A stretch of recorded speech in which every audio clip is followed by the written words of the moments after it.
Hola, hola, bienvenidas y bienvenidos a la clase de hoy. Esta se titula Sistemas de control, endocrino. En primer lugar, los invito a que miremos estas imágenes. ¿Qué representan y cómo se podrían relacionar con la clase? Lo primero que vemos por acá, parece ser que esas niñas malas del fondo se burlan de la de adelante. ¿Tendrá alguna relación con el bullying o quizás el estrés? Luego al centro un señor que nos mira bastante serios. ¿Quién será este personaje? Lo trataremos de identificar. Y finalmente lo que tenemos acá al costado, bueno, es una molécula. ¿Qué relación tiene con las hormonas y la clase de hoy? Espero que tras la clase de hoy podamos ver estas imágenes e integrarlas en la comprensión del sistema endocrino.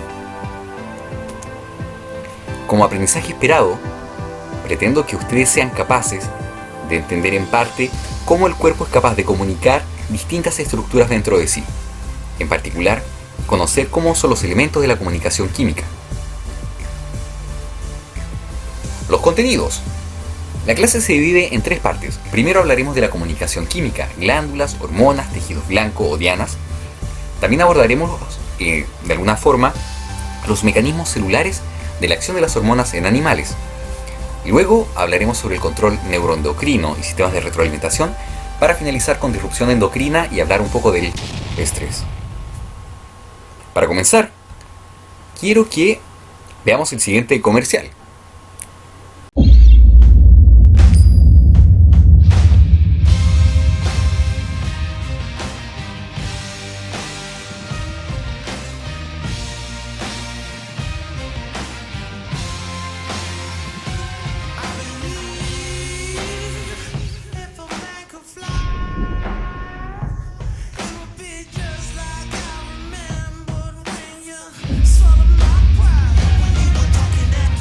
Chobaco, Antonio Banderas, el de Toilette for Men. Luego de esta perfumada actividad motivacional, vienen las ideas previas. Les pregunto, ¿qué relación hay entre el ciervo que aparece en el comercial y los perfumes? ¿Han escuchado hablar del ciervo almizclero? ¿No? ¿Sí? Bueno, se las dejo ahí. ¿Qué es una feromona? ¿Qué relación tiene esa palabrita con la palabra hormona? ¿Se imaginan, no? Como atracción o repulsión entre organismos. Por otra parte, ¿el ser humano se comunica químicamente? ¿Qué nos dice la evidencia científica? Si yo me echo Axe, ¿tengo un éxito distinto? ¿Qué pasa? No sé. Si alguien que está viendo este video está buscando pareja y de pronto se pone a buscar perfume con feromona, notará que en el mercado existen diversas alternativas. Ahora, debemos saber si esto cumple o no con las expectativas. Es decir, ¿el ser humano se comunica químicamente a través de feromonas? La tercera pregunta que me gustaría hacerles si les viera la cara es: ¿qué relación posee esto, digamos, los perfumes, feromonas, con el sistema endocrino? ¿Hay alguna evidencia en animales, en seres humanos? Bueno, piénsalo un poco, denle una vuelta sobre estos conceptos, estas palabras, y comenzamos. Primera parte, comunicación química y mecanismos celulares de acción. Vamos para allá. Para comenzar, hablaremos un poco sobre la relación entre el ser humano y la comunicación química, con el objetivo de comprender cómo este se estudió durante los últimos siglos. Para ello, les quiero contar una historia. Viajaremos al siglo XVI, Europa. En aquel entonces, la presencia de mujeres en teatros y en iglesias era un tabú. Ahora bien, la iglesia crece en poder, crece en riqueza, se construyen grandes catedrales, incluso hay contribuciones musicales de grandes compositores como Bach, Händel y otros. Y la música era una parte integral de la adoración, lo cual demandaba voces de soprano. Dicho sea de paso, cantar en las cortes o cantar en la iglesia convertía a aquel cantante en un rockstar. Es decir, quien tenía la posibilidad de cantar podía fácilmente ser considerado alguien que no era rico, sino que alguien que se codiaba con el clero, con la nobleza. Ahora, en esta demanda por cantantes, se dice que primero emplearon cantantes de falsete. Se menciona que los mejores vinieron de España. Sin embargo, sus voces eran delgadas, artificiales y dicen que eran desagradables. Luego, se intentó con niños prepúberes. pero sus voces no eran lo suficientemente fuertes y estas cambiaban en la pubertad, por tanto generaban un problema.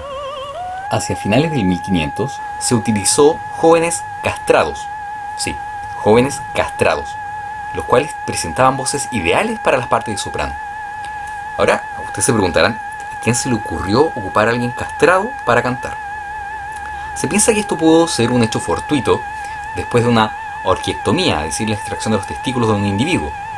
Ahora también se sabe que los romanos realizaban mutilaciones en esclavos jóvenes con una variedad de propósitos, incluido el canto. El castrar hacía que el individuo joven conservara una voz angelical con una potencia distinta en la adultez. A pesar de que la iglesia prohíbe la castración, estos cantantes, llamados los castrati, se enfrentaban a un hecho que era consumado e irreversible, y eran abundantes en Europa. Los castrati eran generalmente altos, con un tórax desproporcionadamente grande, una laringe infantil, piernas largas y delgadas y pies planos. Se dice que la mayoría eran guapos con rasgos faciales femeninos. Estos eran desprovistos de barba y presentaban unas cabelleras abundantes. Estos eran los castrati. Sin embargo, en aquel entonces se desconocen los mecanismos que subyacen a los cambios generados por la castración.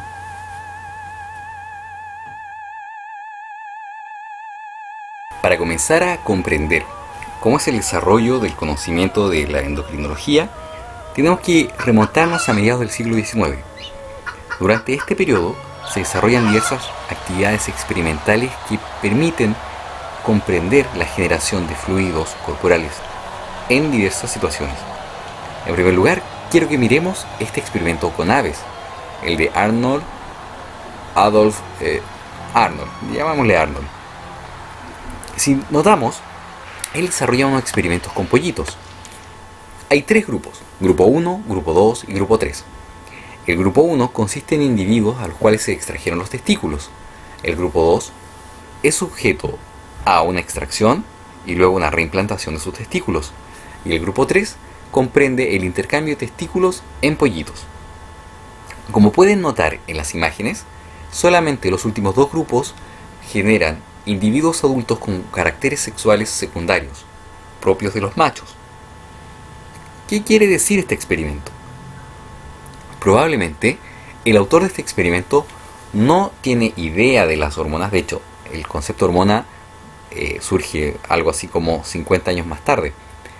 Lo que sí entiende es que aparentemente hay algo en los testículos que generaría un carácter sexual secundario.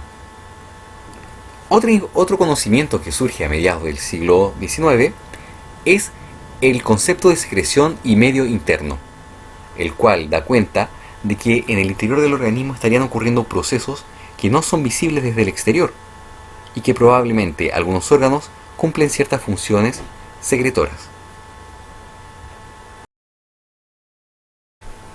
En la historia de la endocrinología hay un hecho puntual, un hecho que es clave, y es que en 1889 un reconocido neurólogo francés dio a conocer a la comunidad científica un hecho que llamó la atención en todo el mundo. Que durante varias semanas se inyectó testículos molidos de cobayos y perros, logró con ello generar un aumento en la distancia de su chorro de orina, diciendo que este incrementó un 25% y que habría aumentado su virilidad.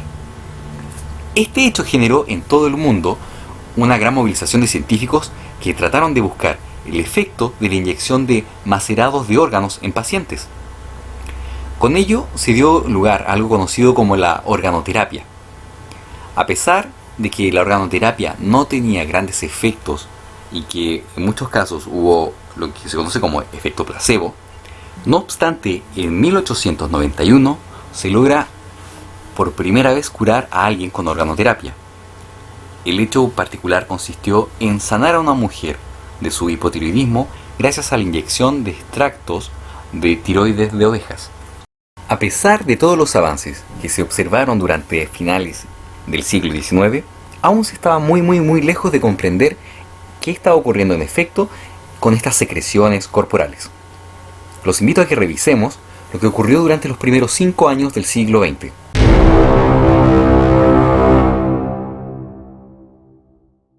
Un par de arduos investigadores, Sterling y Bayliss, de hecho que estaba de más decir que eran cuñados, y por tanto eran familiares, tratan de repetir el experimento que realizó Pavlov. ¿Se acuerdan de Pavlov? El de las campanillas, el perro y las babas. Ok, Pavlov fue condecorado con el premio Nobel en 1904 por sus aportes en la comprensión de la regulación nerviosa de los procesos digestivos. Ahora bien, Pavlov sugería que la secreción pancreática era producto de la interacción entre el duodeno y el cerebro. Es decir, que tras la secreción del jugo gástrico desde el estómago, en el duodeno se generaban aferencias hacia el cerebro, conocidas como vagales, y luego una respuesta también del cerebro que permitía la secreción del jugo pancreático ante la presencia del jugo gástrico. Un buen día, Bayliss y Starling desarrollan el mismo experimento que Pavlov. En esta oportunidad, a diferencia de Pavlov, ellos cortaron los nervios, es decir, dejaron desconectado el duodeno y el páncreas del cerebro. Luego aplicaron ácido al duodeno y observaron que el páncreas sí secretó jugo pancreático. La pregunta era, ¿cómo es capaz entonces el páncreas de sensar la presencia del jugo gástrico? ¿Y por qué secretaría entonces? Y este es el momento científico. ¿Qué habría hecho usted? Sí, usted, ante esta situación. ¿Qué experimento se te ocurre que podrías hacer para dilucidar este enigma? Bueno, he aquí la genialidad de estos investigadores. Bajo la hipótesis de que algo en el duodeno es secretado a la circulación sanguínea, estos investigadores deciden desarrollar el siguiente experimento. Toman un raspado de mucosa de duodeno. A este raspado de mucosa le agregan ácido clorhídrico. Luego todo es molido con arena y es filtrado, obteniendo una suerte de filtrado. Este filtrado es incorporado a la circulación de un perro anestesiado, y lo que observan con ello es que el perro logra secretar a los pocos minutos jugo pancreático. Lo que concluyen los investigadores es que la secreción del jugo pancreático no estaría mediada por el sistema nervioso, sino que ésta se generaría a través de la circulación sanguínea mediante una secreción que se origina en el duodeno. Esto secretado por el duodeno es llamado secretina, siendo esta la primera hormona. Y es que a raíz de este experimento, Starling propone la palabra hormona para designar la sustancia química secretada desde el duodeno. Es decir, en 1905 surge el concepto de hormona, que quiere decir excitar o despertar. A pesar de toda esta evidencia, Pavlov aún creía que la secreción pancreática estaba completamente controlada por el sistema nervioso. Después de todo, fue una parte importante de su investigación que le dio el premio Nobel. Y bueno, el tiempo pasa y pasa. Hacia 1950 se comenzaron a descubrir más hormonas. Sin embargo, se necesitaban altas concentraciones para poder observar o evaluar sus efectos in vitro. Solo a modo anecdótico, quiero señalar que se requirió la extracción desde 1 tonelada aproximadamente de crisálidas de gusano de seda para lograr demostrar que la ecdisona, una hormona, es un esteroide. Tras esta situación, surgen otros problemas, como por ejemplo el conocimiento de un modo común de acción sobre dianas o tejidos objetivo. Un aporte en este término fue el de Ernst Sutherland, quien en 1956 identifica el AMP-C o AMP cíclico, el cual es un segundo mensajero que permite la amplificación de señales. Para poder comprender esto, analizaremos las hormonas respecto a su origen, estructura química y mecanismo de acción. Respecto al origen de las glándulas, quiero que tengamos algo en mente.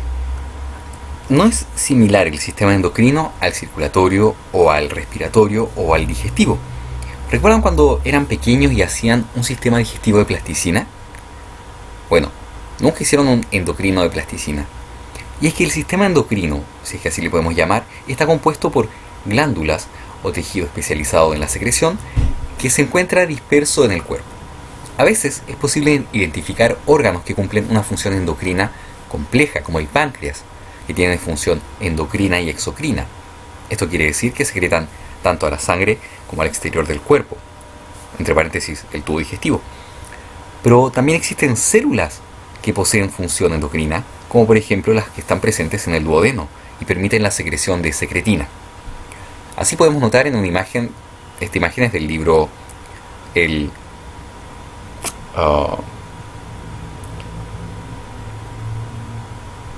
Constanzo, que el hipotálamo, hipófisis anterior, posterior, tiroides, paratiroides, páncreas, médula suprarrenal, riñón, corteza suprarrenal, testículos, ovarios, cuerpo lúteo, placenta, etc., poseen función secretora.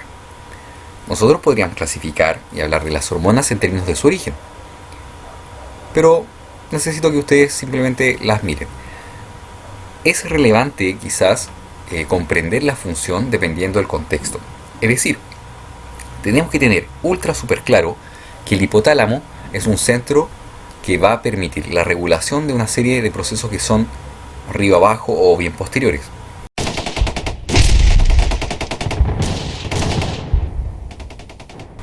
Por ejemplo, quiero que imaginemos un call center. En este call center llegan llamados de todas partes. De todas partes llegan, son llamados del cuerpo. Este call center registra llamados, por ejemplo, desde la piel y donde dicen, hola, bajó la temperatura, necesitamos aumentarla. El hipotálamo, a su vez, como buen call center, se va a relacionar con otros dos puntos, por ejemplo, de distribución, que son la hipófisis, ya sea posterior o anterior. A partir de ellos se van a generar respuestas a otras glándulas, como por ejemplo la tiroides, lo cual va a permitir el incremento de temperatura en un plazo mediano a largo. De esta forma debemos comprender que si bien no son estructuras que se encuentran anatómicamente unidas unas a otras, sí lo son en términos funcionales. Es decir, las glándulas participan de complejos procesos de señalización y comunicación que permiten mantener la homeostasis corporal. Es decir, mantener parámetros corporales fisiológicos constantes en el tiempo y poder dar respuesta a variaciones dadas por factores internos y externos. Entendiendo entonces que existen diferentes orígenes de secreciones, que las conocemos como glándulas, hay una pregunta que es obvia, y es ¿qué diferencia las glándulas de otros tipos celulares? Si analizamos imágenes al microscopio, podemos ver que existe una gran maquinaria secretora en células que presentan la capacidad de sintetizar hormonas. Y la pregunta es para ustedes, ¿qué organelos participan de procesos secretorios?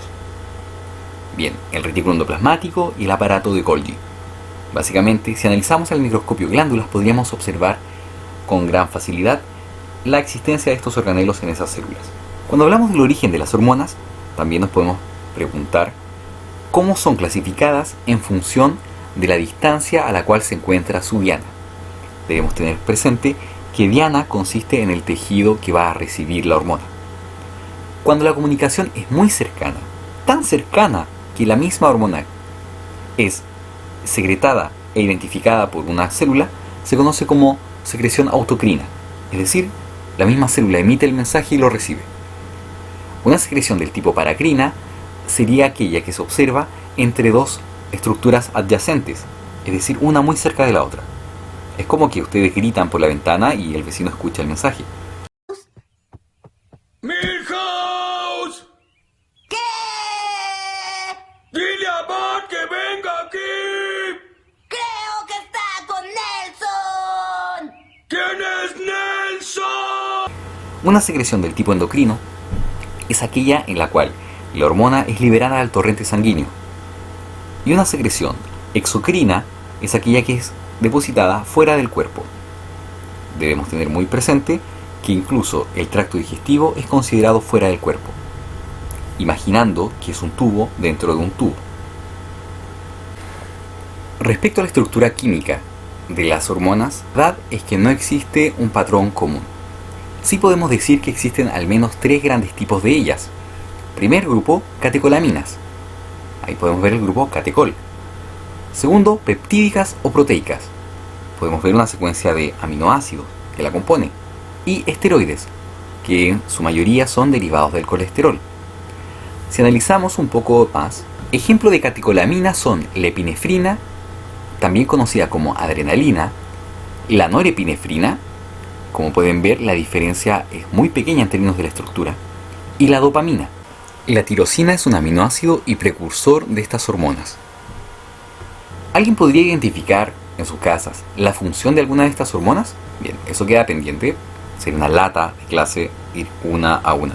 Toman un libro y lo ven. Un ejemplo de hormona peptídica o proteica es la insulina. Muy particular de la insulina, podemos notar, es que esta es sintetizada como una única cadena y que sufre un proceso post-traduccional, en el cual se generan enlaces del tipo disulfuro y además de una ruptura en la proteína que le da su conformación final. En general, una hormona peptídica no es sintetizada como ustedes la observan en su función, sino que tiene diversos pasos, desde la transcripción, la traducción y un procesamiento post-traduccional que implica la presencia de fases como preprohormona, prohormona y finalmente la hormona con función fisiológica. Existen hormonas glicoproteicas conformadas por dos subunidades, subunidad alfa y beta, siendo las alfa idénticas entre ellas. Luego, las subunidades beta de cada una son algo más grandes que la subunidad alfa y confieren especificidad en su función biológica. Ambas subunidades contribuyen, sin embargo, a la unión del receptor y ambas deben estar presentes para producir la respuesta fisiológica. Ambas subunidades también contienen restos de carbohidratos que son considerablemente menos constantes en su composición que las cadenas de péptidos. Por otra parte, la subunidad alfa se sintetiza en exceso respecto a la subunidad beta, y por tanto es la síntesis de las beta lo que parece ser limitante para la producción de hormonas glicoproteicas. El emparejamiento de las subunidades comienza en el retículo endoplasmático rugoso y continúa en el aparato de Golgi, donde se complementa el procesamiento de los componentes de carbohidratos de ambas subunidades. Respecto a la conservación de las hormonas a través de distintos linajes, es posible observar que una misma hormona es presente en distintos grupos de tetrápodos e incluso en peces. Otra cosa interesante a destacar es la conservación de ciertos aminoácidos en distintas hormonas. Por tanto, la invitación es a pensar, ¿es esto evidencia a favor de la evolución? Respecto a las hormonas esteroideas, estas son sintetizadas y secretadas por la corteza adrenal, las gónadas, el cuerpo lúteo y la placenta. Ejemplos de estas hormonas son el cortisol, la aldosterona, estradiol, el estriol, la progesterona, la testosterona y el 1,2-dihidroxicolecalciferol. Todas estas hormonas son derivadas del colesterol, el cual es modificado por la remoción o adición de algunas cadenas laterales, además de hidroxilación o aromatización del núcleo esteroideo. Ya comprendemos qué es una hormona, qué es una glándula y algunas formas en las cuales la glándula se puede relacionar con el tejido intestino. Ahora, una pregunta es, ¿cómo funcionan las hormonas? Tenemos dos opciones. O son dirigidas específicamente a las células diana, o bien circularán libremente y solo interactúan con las células diana. ¿Qué creen ustedes? ¿Es dirigida o solamente interactúa? Bueno, la respuesta más correcta es que éstas interactúan. Y hay dos mecanismos de acción que vamos a revisar. Uno que es de recepción de membrana y uno que es de recepción a nivel del citoplasma. Cuando hablamos de receptores de membrana, podemos referirnos a dos tipos principales. Uno que es un receptor catalítico y otro un receptor acoplado a proteína G. Abordemos el primero. Un receptor de membrana del tipo catalítico es aquel que posee, como lo dice su palabra, actividad enzimática en la parte intracelular de la membrana. Es decir, después de la unión de la hormona, ocurre un efecto al interior, en el dominio intracelular de este receptor. Por ejemplo, puede tener actividad quinasa, es decir, fosforilar un sustrato. Ejemplo de ellos son la guanilciclasa, la serina quinasa, treonina quinasa y tirosina quinasa. El clásico ejemplo de este tipo de receptor es el de la insulina, el cual está compuesto por un tetrámero conformado por dos subunidades alfa y dos subunidades beta. La alfa se encuentra fuera de la célula y la beta en el interior de ella.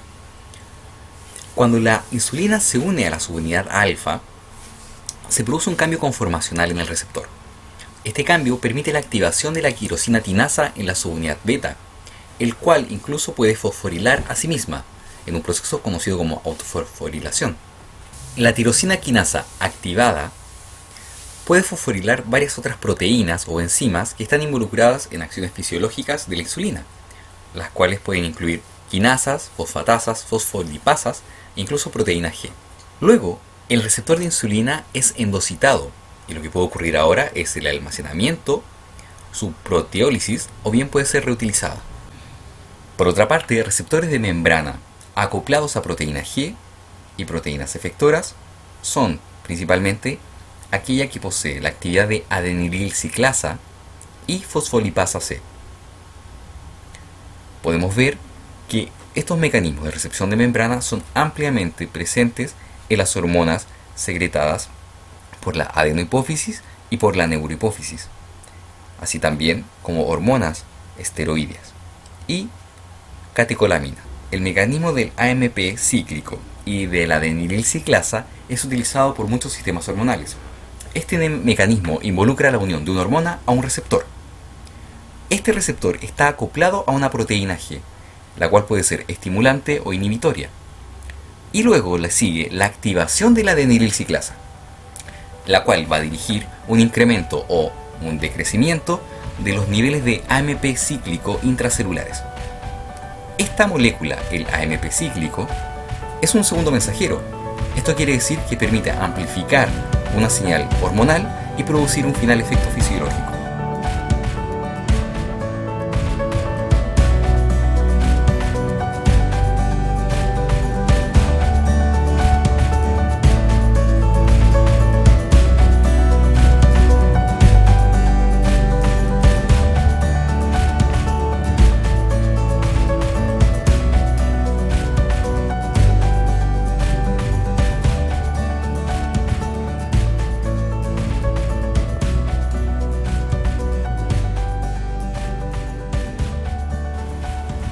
Por otra parte, el mecanismo de la fosfolipasa C involucra la unión de una hormona a un receptor y el acoplamiento vía proteína G a la fosfolipasa C. Los niveles intracelulares de inositol trifosfato y de calcio incrementan, produciendo una acción fisiológica final. Los receptores acoplados a proteína G y fosfolipasa C están embebidos en la membrana de la célula. Sin la hormona, sin hormona unida al receptor, la subunidad alfa se une a GDP. En esta configuración, la proteína G es inactiva. Cuando la hormona se une al receptor, la proteína G es activada, con lo cual activa la fosfolipasa C, permitiendo incrementar los niveles de inositol trifosfato y de calcio intracelular. Este calcio es liberado desde reservorios que se encuentran en el retículo endoplasmático o bien el retículo sarcoplásmico. Dicho de otra forma, el mecanismo hormonal que acabo de explicar consiste en algo equivalente a lo siguiente. Imagina que llegas a un edificio y quieres alertar a todas las personas del edificio de algún evento. Una opción es que llegas a la puerta y hablas con el conserje. Y el conserje inmediatamente habla a través del citófono a todos los habitantes del edificio. En esta analogía, la puerta del edificio sería el receptor de la célula. Y el conserje haría la función de la adenilil ciclasa o fosfolipasa C. El citófono, como el elemento de comunicación hacia cada departamento del edificio, sería la función del AMP cíclico o bien del inositol trifosfato o del calcio intracelular. Es decir, la acción que generan estos segundos mensajeros permite incrementar o magnificar el mensaje al interior. Porque otra opción es que tú vayas a cada puerta del departamento golpeando y avisando a cada persona. Como podemos ver, los sistemas hormonales de recepción de membrana han permitido generar entonces una amplificación de la señal. Las hormonas esteroideas, a diferencia de las peptídicas, no tienen un receptor de membrana que genere una comunicación de segundos mensajeros, como la adenilil ciclasa y la fosfolipasa C. Las hormonas esteroideas, como las sexuales y como las tiroideas, poseen receptores ya sea citoplasmáticos o nucleares, que van a permitir la transcripción del ADN. Estas hormonas esteroideas generan respuestas que pueden tardar horas, a diferencia de las peptídicas que pueden tardar minutos. Las hormonas esteroideas cruzan a través de la membrana plasmática en su célula objetivo, y estas se unen a receptores específicos que son proteínas, las cuales se pueden encontrar en el citoplasma o bien en el núcleo. Cada receptor tiene 6 dominios. La hormona esteroidea se une en el dominio E, el cual se ubica en el extremo carboxilo terminal. El dominio C central es altamente conservado entre diferentes hormonas esteroideas y tiene 2 dedos de zinc, los cuales son responsables de la unión al ADN. Con la unión a la hormona, el receptor sufre un cambio conformacional y permite la activación y la formación de un dímero. Dado lo anterior, podemos notar que no es trivial la naturaleza química al hablar de los mecanismos que permiten a las hormonas generar el efecto fisiológico. Este hecho es tremendamente relevante en el tema que vamos a mencionar ahora, la disrupción endocrina. ¿Se han fijado que a veces las botellas dice libre de BPA? ¿O BPA free? ¿O cosas de ese tipo? Bueno, entendamos un poco a qué se refiere eso y cómo lo podemos relacionar con la clase y con el medio ambiente, que nos importa mucho. Muchísimo. Ahora quiero que haga el siguiente ejercicio. Piense en todas las cosas de plástico que utiliza a diario. Bien. Y también los derivados del petróleo que usted ocupa. Muchísimos, ¿no? Algunos que aparecen en este listado. Ahora quiero que haga el siguiente ejercicio. Compare la estructura química de estas moléculas con estas otras. ¿Nota alguna similitud? Ajá. ¿Podrán responder como hormonas? Y es que sí. Muchas de las moléculas que se desprenden de objetos que utilizamos cotidianamente pueden actuar como hormonas en nuestros cuerpos. Y no solamente el ser humano, sino que también en poblaciones animales en vida silvestre. El bisfenol A es uno de los más ampliamente investigados y por muchos autores disruptores endocrinos. Por lejos se menciona que es uno de los más potentes. Este es extensamente utilizado en la elaboración de policarbonato y resinas epóxicas. Este puede ser encontrado en botellas de agua, contenedores de alimento y múltiples productos que ustedes podrían tener ahora en su escritorio, como un disco compacto, aunque ya nadie ocupa. La exposición humana ha sido ampliamente monitoreada, tanto así que se ha determinado hacia el año 2008 que el 92% de hombres estadounidenses contenían BPA en su orina. Se piensa que la principal vía de ingreso de este compuesto al organismo es a través de la ingesta. En los últimos años, la salud reproductiva masculina ha disminuido. A nivel mundial, la incidencia de cáncer testicular, criptorquidia e hipospadias ha aumentado y la calidad de los espermatozoides ha disminuido. De este modo, la fertilidad masculina se mide en gran parte mediante medidas cualitativas y cuantitativas de los parámetros del semen. La tabla que aquí les muestro presenta cómo en 10 años la Organización Mundial de la Salud ha tenido que cambiar y reducir los parámetros que dan cuenta de la fertilidad masculina. Los niveles de disruptores endocrinos han aumentado simultáneamente junto con la disminución de la fertilidad masculina. Por ejemplo, los difeniléteres polibromados o PBDE han aumentado a nivel mundial en los últimos 30 años. El uso del DDT y el diclorodifeniltricloretano o diclorodifeniletano se ha incrementado en África y en otras partes del mundo. Interesante notar que los metabolitos como el leftalato, que son utilizados en el plástico para ablandar el PVC, se han identificado en el 75% de los estadounidenses. Así, los niños han mostrado niveles de 2 a 4 veces más altos que la población adulta. Del mismo modo, el famoso BPA se ha detectado en muestras de orina de al menos el 90% de estadounidenses, alemanes y canadienses. Tanto los ftalatos como el BPA se han estudiado que afectan negativamente la salud reproductiva masculina. Incluso la exposición pre y neonatal genera efectos posteriores de estos químicos. Bueno, ustedes se preguntarán qué pasa con estos compuestos en la naturaleza. La verdad que determinar las concentraciones que pueden tener efecto fisiológico de este tipo de disruptores es muy difícil, sobre todo porque hay una gran heterogeneidad y gran variación en la cantidad de estos allá afuera. Sin embargo, hay casos donde se ha estudiado ampliamente el efecto de sustancias que el hombre libera al ambiente y su efecto como disruptor endocrino. En particular, quiero destacar el caso de la atracina. Bueno, ¿qué es la atracina? Ustedes se preguntarán, ¿qué es atracina? ¿Sí? ¿Qué es atracina? La atracina es un herbicida que se ocupa en Chile y en muchas partes del mundo. Incluso ustedes pueden ver los precios y pueden comprarlo por internet. Se desarrolló un experimento en donde se observó que la presencia de atracina lograba feminizar anfibios. Esto lo podemos ver en esta imagen donde se observa que un macho posee tanto ovarios como testículos. La pregunta es, ¿cómo? La atracina es un potente disruptor endocrino, el cual castra químicamente y feminiza a los machos anfibios. Este depleta de andrógenos a los adultos y reduce el crecimiento andrógeno dependiente de la laringe durante el desarrollo de los machos, por tanto afecta el canto. También logra una disrupción en el desarrollo normal de las gónadas y feminiza a estas.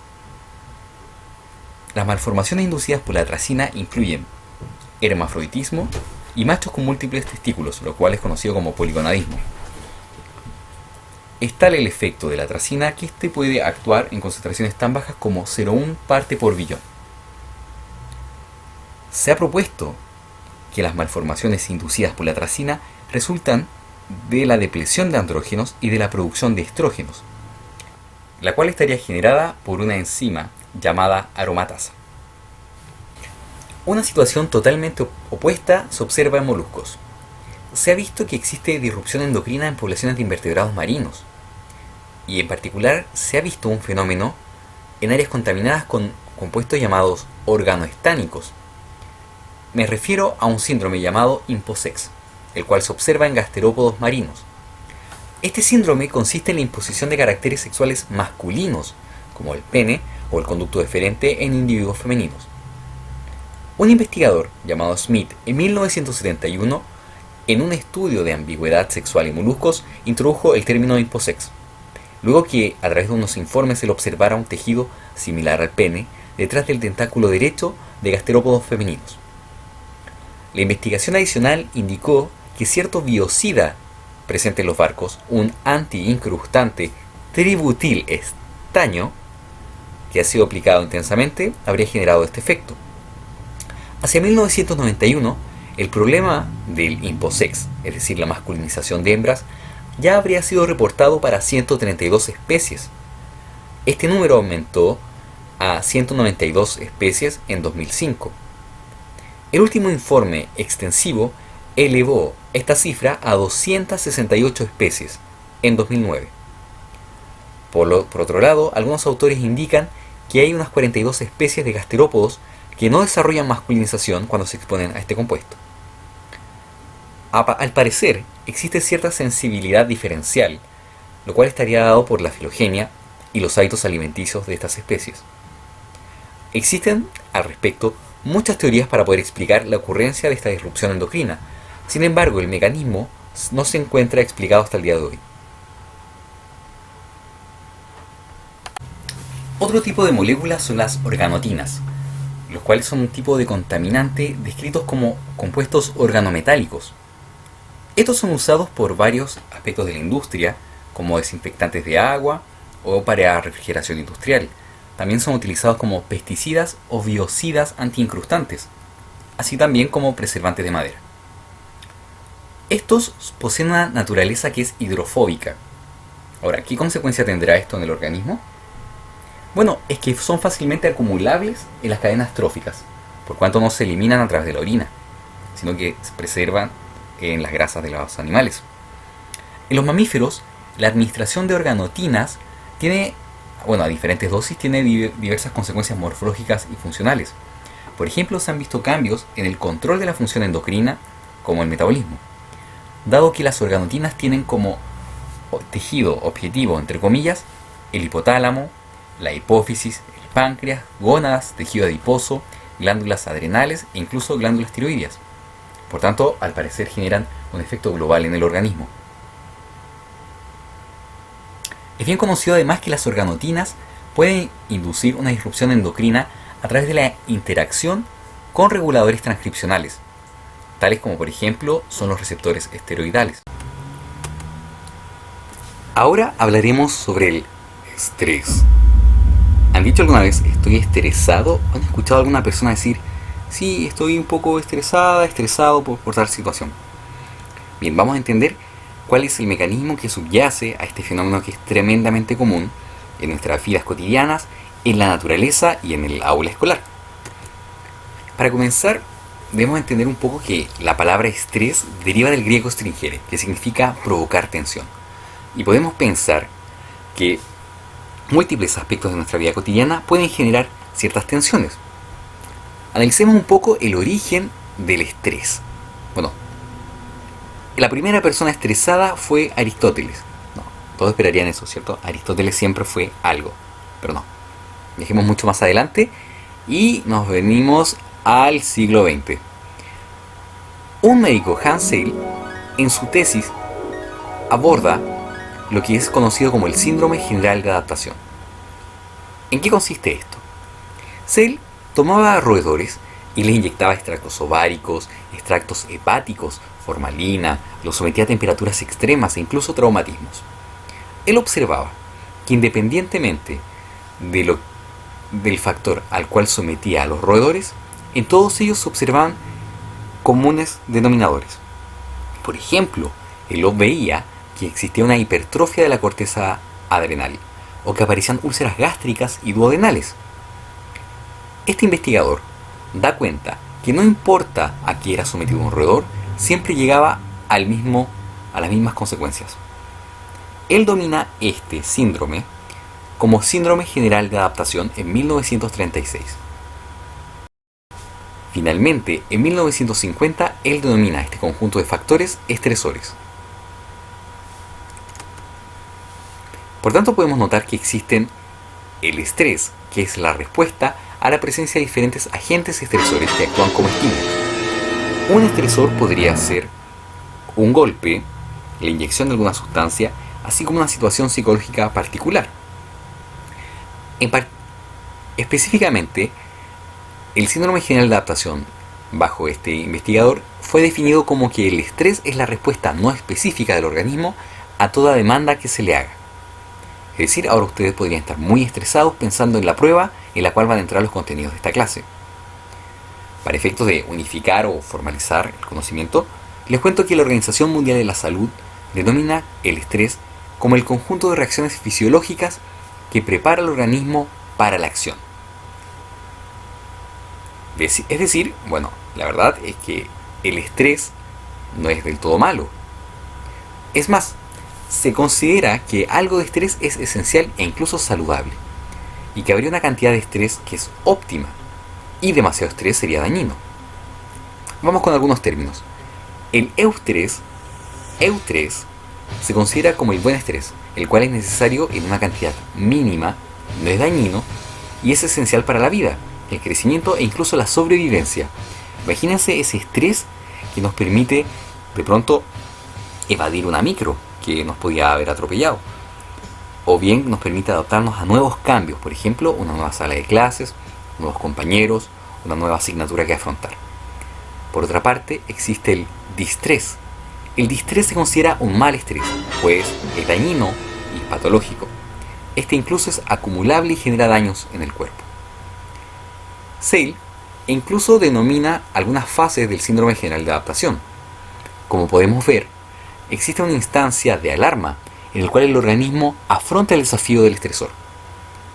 Si el estresor persiste en el tiempo, se ingresa en una fase llamada... Si el estrés persiste en el tiempo, se ingresa a una fase llamada de resistencia, en la cual los órganos estabilizan su función en niveles prácticamente normales, pero el cuerpo compite generando lo que se conoce como una resistencia. Es decir, durante la resistencia se encuentra el cuerpo sometido a altos niveles de exigencia. Como por ejemplo cuando estamos en un semestre intenso, en donde tenemos pruebas frecuentemente. Si persiste esta instancia de alta exigencia, se entra en una fase llamada de agotamiento.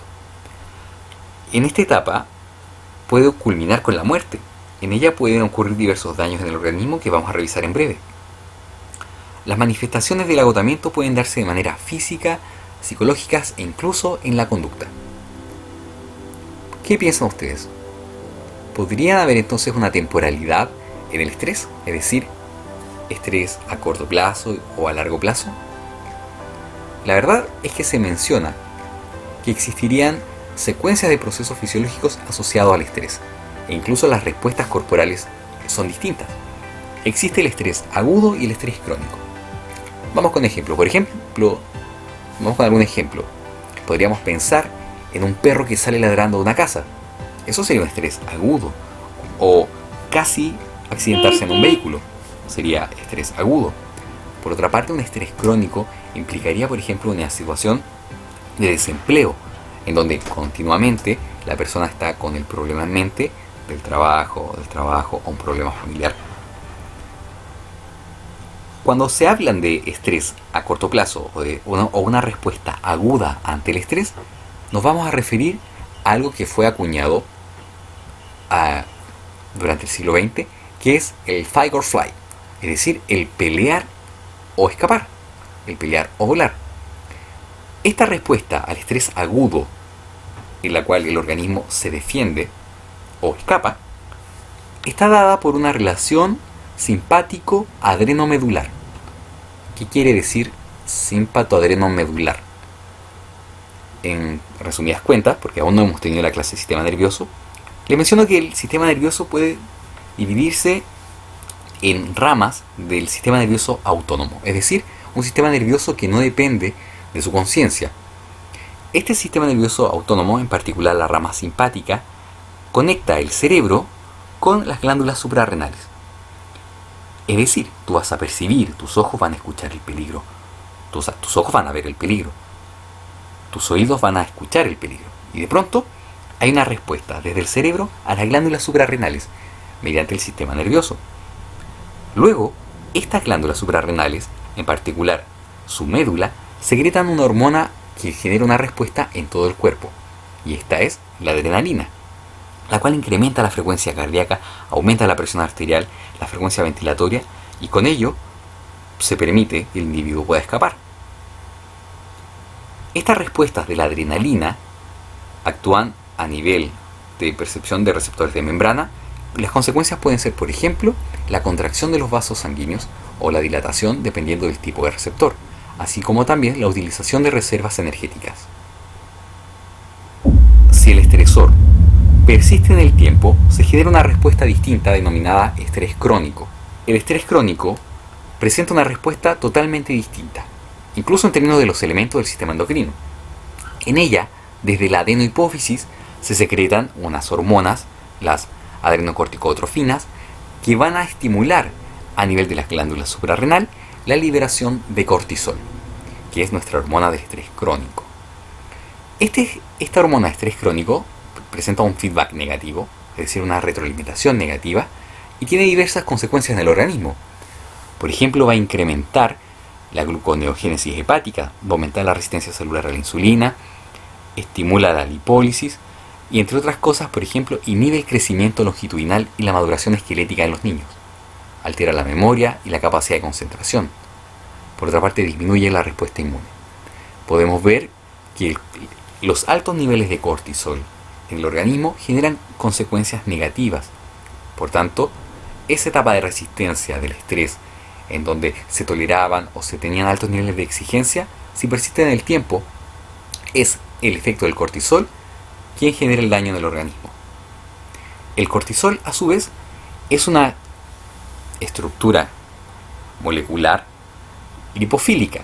Por tanto, ingresa a la célula y posee receptores a nivel citoplasmático, los cuales, como ya revisamos en las células, en las hormonas esteroidales, ingresa al núcleo y tiene una respuesta sobre la expresión génica. No solamente los humanos se estresan, las aves también. Por ejemplo, se ha visto en estudios realizados en Chile que el nivel de urbanización tiene incidencia sobre las características fisiológicas de las aves. En particular les muestro el caso acá del gorrión o Zonotrichia capensis, en donde se ha visto que aquellas aves que habitan lugares urbanos poseen menores masas corporales, mayor cantidad de glucosa plasmática, un sistema inmune deprimido, en comparación con aves de zonas rurales, que poseen menor cantidad de glucosa circulante y no poseen una gran activación del sistema inmune. En particular, respecto a las hormonas del estrés a largo plazo o de estrés crónico, estudios realizados en Europa dan cuenta que la cantidad de corticosterona, que es la hormona del estrés en aves, presenta asociaciones positivas con el grado de urbanización de las ciudades. Es decir, aves que habitan en lugares urbanizados son aves más estresadas. Pregunta entonces que nos podríamos hacer: ¿qué consecuencias tiene la urbanización para el bienestar de la fauna? Hay una pregunta que nos podemos hacer y es si es que existen respuestas diferenciales a los estresores a lo largo de la vida. O sea, está claro que ustedes de más grandes se preocupan de más cosas, pero hay distintos niveles, hay distintos estresores a lo largo de la vida. En primer lugar, quiero comentarles que el cerebro no se desarrolla al unísono, sino que existe un desarrollo diferencial de diversas estructuras que lo componen. Además, la exposición a estresores posee diversas consecuencias en función de las áreas del cerebro que se desarrollan o declinan, porque ojo, el cerebro también entra en una etapa de pérdida de volumen incluso, con la edad. A nivel prenatal, el estrés de la madre afecta el desarrollo de todas las estructuras en formación, en particular aquellas relacionadas con la regulación del eje hipotálamo, pituitaria y glándulas adrenales. A nivel postnatal, el hipocampo es una región que podría estar afectada en este periodo y se observan respuestas diferenciales y complejas al estrés. Por ejemplo, en el estado postnatal, la separación de la madre incrementa la secreción de glucocorticoides, mientras que el abuso paradójicamente manifiesta un decrecimiento de ello. En la adolescencia es un periodo en donde la corteza frontal, la que participa del proceso de socialización, puede sufrir las mayores consecuencias de los niveles incrementados de glucocorticoides. Además, se observa que existiría una mayor expresión de glucocorticoides en este periodo que sobre otros. Además, en este periodo se manifiestan condiciones vividas durante la niñez. Específicamente, adolescentes de bajos niveles socioeconómicos presentan mayores niveles basales de glucocorticoides. Finalmente, en la adultez y senescencia, las regiones del cerebro que declinan también son afectadas por la exposición a altos niveles de glucocorticoides. Interesantemente, estudios en adolescentes humanos sugieren que el periodo adolescente también está asociado a un alto nivel basal de estrés. Esto podría estar relacionado con cambios dramáticos en los niveles de esteroides sexuales durante este periodo. Y esos esteroides influenciarían el eje hipotálamo pituitaria adrenocortical. ¿Qué consecuencias tiene el estrés en el desempeño escolar? La verdad es que se ha estudiado que eventos estresantes generan algo súper obvio que es estrés escolar. Ahora, las consecuencias del estrés escolar se piensa que entran en un loop. Las consecuencias generarían conductas que no promoverían la presencia del estudiante en el aula.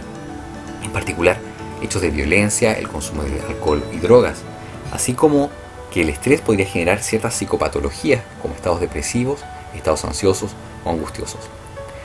Una de las consecuencias negativas del estrés escolar, dado por el bullying u otros eventos, es la deserción de los individuos de la condición escolar.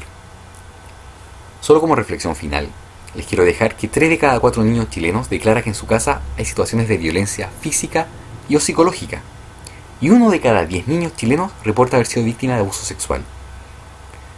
Por otra parte, en todos los países de la OCDE, el suicidio en niños y adolescentes o bien se mantiene estable o va en disminución. Sin embargo, Chile y Corea del Sur son los únicos países en donde esto va en aumento. ¿Cuál será la causa? Una larga discusión sobre nuestra sociedad.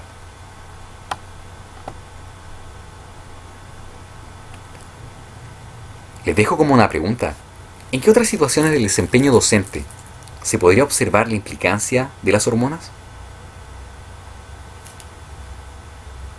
Se los dejo ahí, ustedes podrían responderlo.